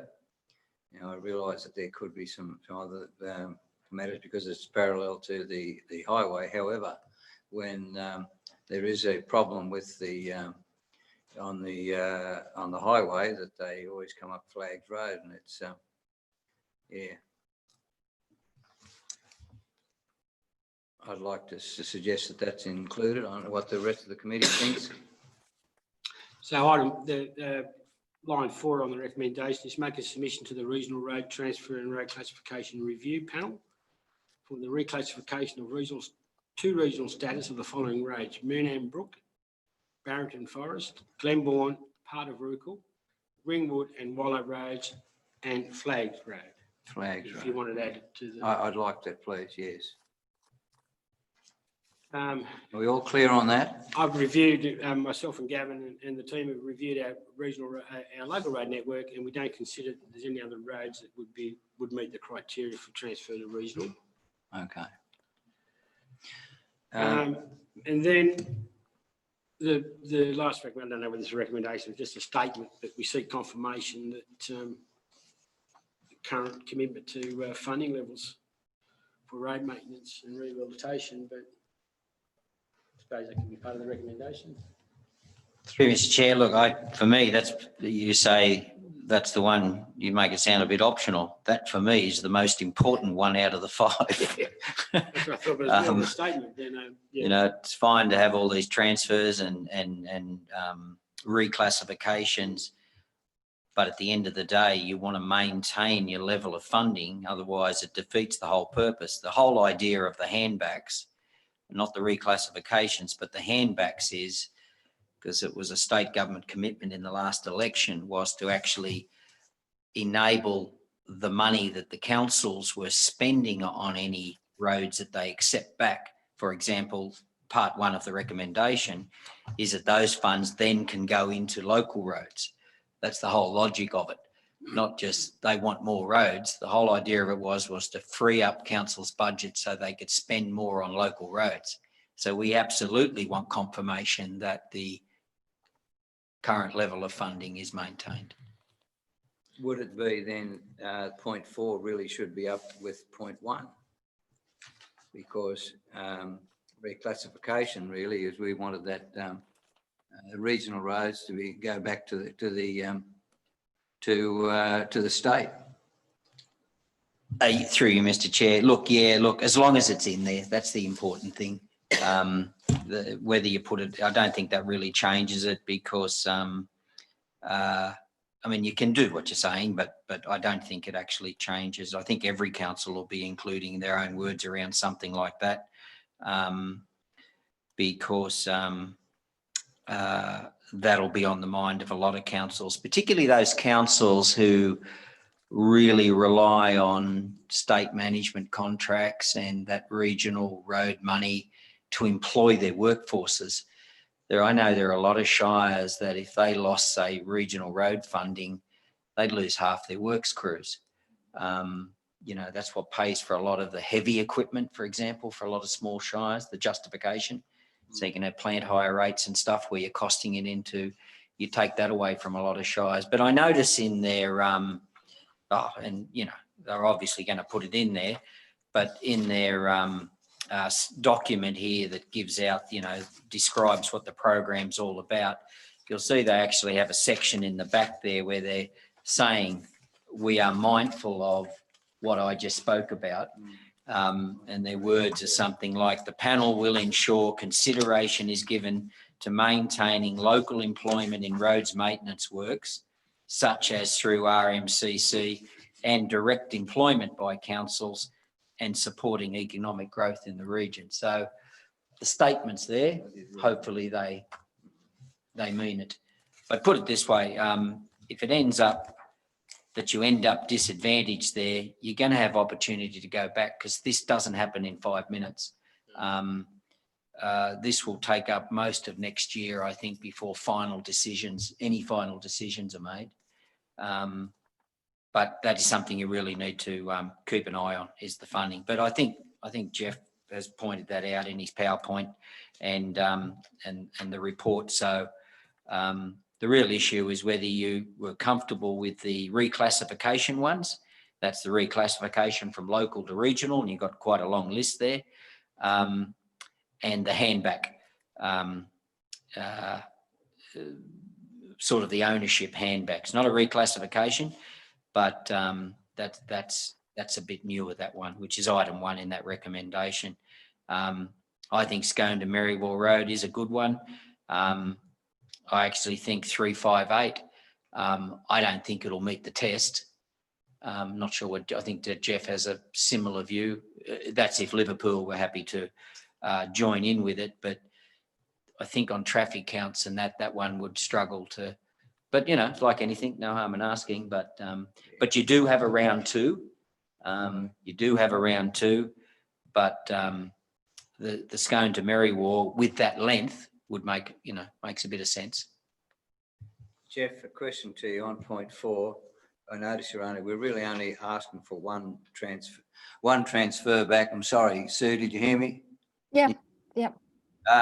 We're only asking for a transfer at this stage, MR 62, RR 62. Now, those ones that are in point 4, is it worthwhile trying to put those back up, Jeff, or should it leave it where they are? I'm asking what advice? Need a microphone. Sorry. I'm going to make a submission, or the council should make a submission now in the priority round to transfer Main Road 62 to state ownership. Yes. And management, and to reclassify the local roads as listed in item 4 to regional road status. Right. As a priority round. You can include Main Road 105 in number 1 at the moment. I don't think the nomination of a regional road to transfer ownership, I mean, it's going to be such a long process. I don't think that's going to be a commitment that can't be changed, or can't be questioned later. So, they're not going to say this, I mean, do you maybe you just throw in Main Road 105 at the moment. I mean, a lot of councils, as I said, I've spoken to Mid Coast Council, the old Gloucester and Taree, and they don't propose to have the Barrington Forest Road as regional. I've spoken to the Dungog Shire Council, and they only propose to transfer roads such as Dungog to Maitland, Dungog to the Buckets Way, to Stroud, and roads like that are pretty significant. The Mid Coast Regional Council are going to transfer Thunderbolts Way. Now, these are roads that we all know. We don't travel them, but we hear about them all the time. These are major roads. They're the kind of roads they propose to transfer from regional to state. They do propose to transfer a couple of local roads, probably from, say, I think it's from Warpworth to Sheehan. Is it Sheehan? Seaman? Yeah, that from local road status to regional road status. But not many councils at this stage are proposing to, I do know of one on a Yashai Council down at Goulburn and the Canberra area. They're requesting to transfer all of their current regional roads to state management. Okay, so very difficult. So at this stage, your recommendation is not to include those ones. We're really going from the local roads right up to the top, aren't we, to the transfer? No, We're- the only transfer to state management is Main Road 62 and possibly 105 if the committee want to go along that. Well, what's the feeling of the committee then, to if we transfer including Main Road 105? What's the feeling? Through you, Mr Chair, it's not going to hurt to put it in there, Jeff, is it? Well, So, put it in and see. the only hurt will be if we're not, that commitment to maintaining current funding levels is taken away. And that, but your funds, now I know we put in $800,000 to match our regional road funding on Main Road 62 this year. So if that was taken off, as that $800,000 out of the R2R program could go to the local road network. So, there's improvements that could be made. So we could put in Main 105. It's not a commitment it is a commitment or to request to transfer to state management, but they'll either say yes or no, or council makes a decision at a later date. Through the chair, I just want to point out, it is noted in the report, but I just want to make a point that the first round of submission due date 25th of September is before the council meeting in September. Oh, Through you, Mr Chair, I'm seeking, send an email to the panel secretariat to ask if we can put that in on the Tuesday.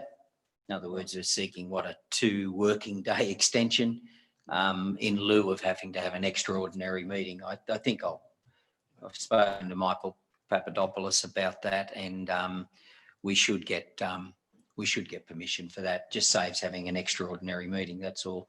There probably won't be the only council asking. So, as I say, the closing date is the Friday. We have the council meeting on the Monday, so we can whip it in Tuesday morning. So I have asked for that, but subject to what they say, I'll speak to the mayor, and otherwise they might accept a letter confirming what the committee's resolution is, and I'll advise them on the Tuesday. But I should be able to sort that out.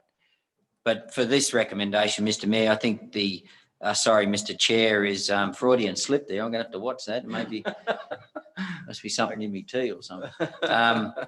Is your inclusion of flags. I think the main thing is just with item 1 is whether you believe you want to have a crack at 105 just to include it in the initial application. I mean, you've got nothing to lose. I think we should. And what is the feeling of the meeting? I'd suggest We we do. include that in 105? Yes. So what's your thoughts? Yes, I agree. Okay, well, can we have that included, Yep. please? And in point 4, we'll include Flags Road. FLAGGS, Flags Road, in that recommendation. Thank you for your advice, Mr GM, and also for Jeff. Any other further comments? Yes, I just, on page 86, it mentions consultation schedule that the Hunter JO has already met in June and July. So I was just wondering what was discussed and if there were minutes or a paper. So yeah, it's our 86 of our document, 19 of the report. Yeah, we've had consultation with, who do we have our consultation with? Just not the panel, I don't know about the joint organisation of councils. Is there a Hunter joint organisation there? Yes, it mentions on page 86, also page 19, that that Hunter JO met on, well, it says that they're to meet on the 23rd of June. So I don't know whether that meeting happened. It also says the 2nd of July. So whether they did, and if they did, just curious what they discussed. Yes, that page, top 1, Hunter JO. No, I'm not aware of whether the panel met with Hunter JO. Yep. Okay, so it's just a schedule. I mean, obviously COVID-19, and it does talk about COVID-19 in the report, how it can throw everything out a bit. So it may well have thrown the schedule out. Sue, the General Manager has a comment on this. Yep. Through you, Mr Chair, just for Councillor Abbott, yeah, this is the panel's consultation session, Right. not ours. Yeah. So they're just the people, that's just their schedule. So the consultations that they had with the Hunter JO, maybe at the next Hunter JO, we might get a report on it. The mayor's on that, of course, but Yep. this was their schedule, and yeah, that'd be, you know, they'd be privy to all that, not us. And so through you, Mr. Chair, are we likely to get a report when you next meet with the Mayor and the Hunter JO? Are we if there has been anything discussed on this? Through you, Mr. Chair. Yeah, well, I'd like to think that if they did have see, the Hunter JO in themselves aren't responsible for any roads. No. They're a joint organisation, which is a governance body. So my guess is the consultation with them might have been just their feelings towards particularly some of the biggest state roads and that involved with Newcastle and all the rest of it. But having said that, if anything meaningful occurred, yeah, you would absolutely think that you'd like to think that it would be in the minutes and the next business paper for the Hunter JO for sure, yeah. Thank you. Thank you. Then, is there anything further? Now we'll have that clear that the MR, is it MRRR 105 will be included in point 1. Flags Road will be in point 2, and the rest of the points will remain the same. We all clear on that? Yes. Okay. Can I have a mover and seconder, please? Also from the chair. I'll second it. Seconded by Councillor Driscoll. Any dissension? There being no dissension, the resolution as amended is carried. Thank you. Now, if you'd like to turn over the page to page 89, ISC 9.10, answer to councillors' questions here for noting. Are we all happy with the answers provided?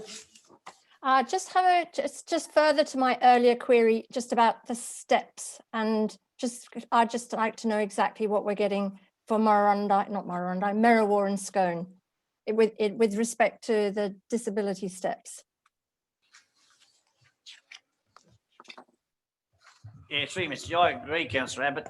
Disability steps, you'd think it'd be something better than the steps on a handrail, but anyway, someone. Yeah, we'll take that on notice. Thank you. Thank you. Question in my question and answer on question 7, the barbecue at the swimming pool. Is there any further update on that? I thought that had been or is it going up to council, the funding body? Mr. GM, could you enlighten me? No, but I'm sure Sam will. Sam, thank you. Yep, through the chair.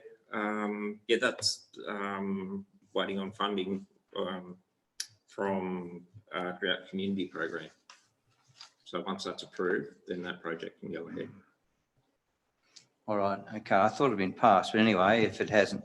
Okay. I'd just like to point you to page 91 and the Merriwa portal sign that's been erected. Yes, they have been, and I believe that they certainly meet community approval. They're very good, and thank you, Sam, for just getting on and getting that done. I very much appreciate that. Yeah, it looks good with our other Merriwa entrance sign. So thank you for doing that. We'll have, I guess, a mover and a seconder for the committee receive and note the report. Moved. Seconded. I'll second it from the chair. Those in favour, please say aye. Aye. Against, I think the ayes have it. Now, do we have any councillor questions? Yes. So first question, with respect to the potential land use west of the bypass and running along Wingeon Street and potential community garden. I have mentioned this through you, Mr. Chair, to you, Mr. Hood. Just looking at some stage a report coming back to council on the various things that we might be able to do with that patch of land that at the moment is Transport for New South Wales. And until we have a handover of the roads, council would look at leasing it. I'm just flagging that perhaps part of that could be used for a community garden for Scone. So that was one question, because we have been chatting about this, but if just deal with that one first. Mhm. Yeah, my only comment was I don't have any further update on that at this stage. So.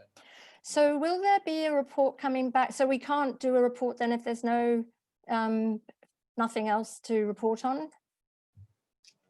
Yeah, more or less. Yeah, through the chair. Yeah, we can't report if there's nothing to report. So is that because Transport for New South Wales haven't, because I mean, I've spoken to them and I believe you have, and I know Mr. Javier has. So what's the hold up? Why are they holding up? Right. Well, through the chair, the first thing I need to do is just find out where in that consultation, that back and forth that is up to with various council officers. And then if we're waiting on a response from Transport for New South Wales, I'll follow that up. Thank you.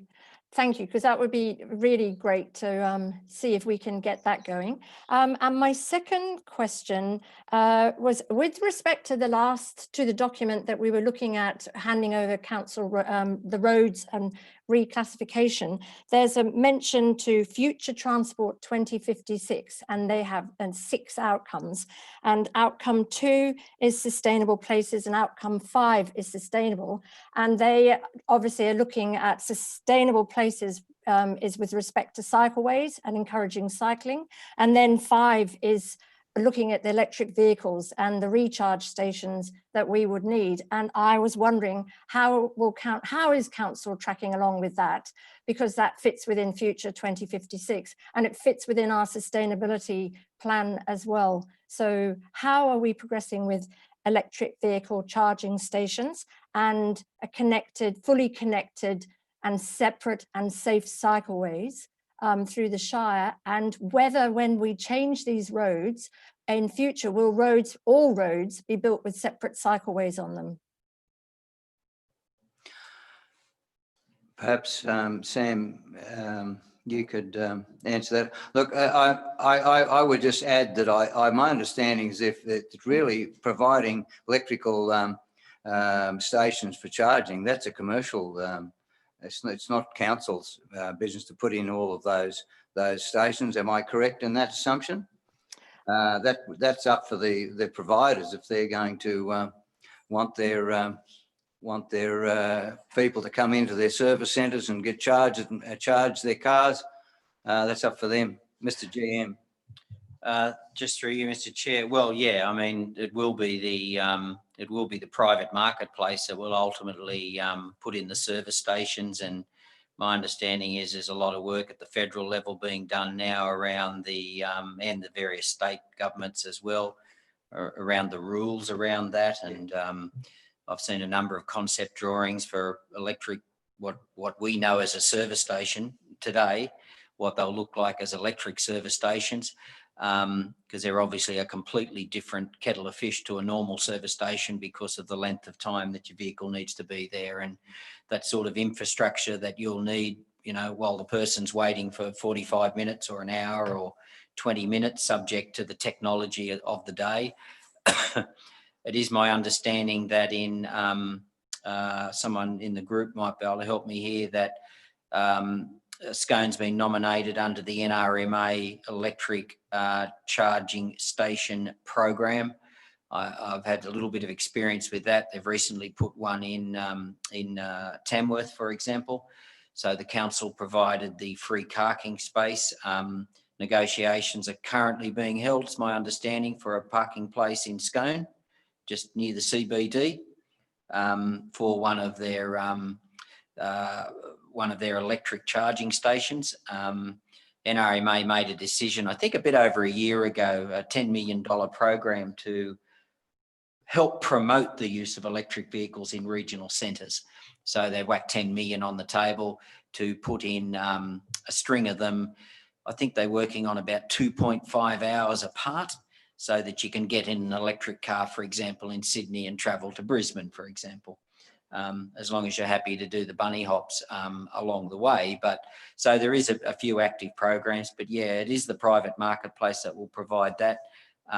But some councils are being asked with programs like the NRMA program. So, and we're in those discussions now, I think, aren't we, with NRMA? I think it's got sort of halted because they were looking at where we might do that. And I think because there was no one could actually work out where to put it. So I'm not sure where we've got to, but I know that some councils and across the world too, in Europe, they look at even use lampposts, existing lampposts right now to put stations, charging stations. So, and councils are behind a lot of the programs, and certainly a lot of the private companies are advocating or making advances to council about what we can do. And certainly Australia is a real laggard in the electric vehicle market. And we may end up, if we don't do something soon, being the repository for the world's oil cars because there'll be nowhere else to sell them. So I just feel that as a Shire, and given I'm the chair of the Sustainability Committee, that we really need to do a lot more and we need to be proactive. And I understand about it being a private venture, but there are lots of public-private partnerships. And I think this is somewhere where council could go. And especially given that Future 2056 talks about electric vehicles and how we are the major make of being on the road. All right, thank you. So noted. Thank you. That's it. Okay, any further questions we have, councillor? All right, I'll declare that, oh, just one thing here. Can we have the paper dispenser for hand wiping in the men's toilet prepared? It's been out of action for, I think, quite some time. It's just, I'm not sure what's wrong, but anyway, could that be attended to, please? Thank you. I'll declare the meeting closed, and thank you so much for everybody's comment and attendance. Thank you. Thank you. Goodbye.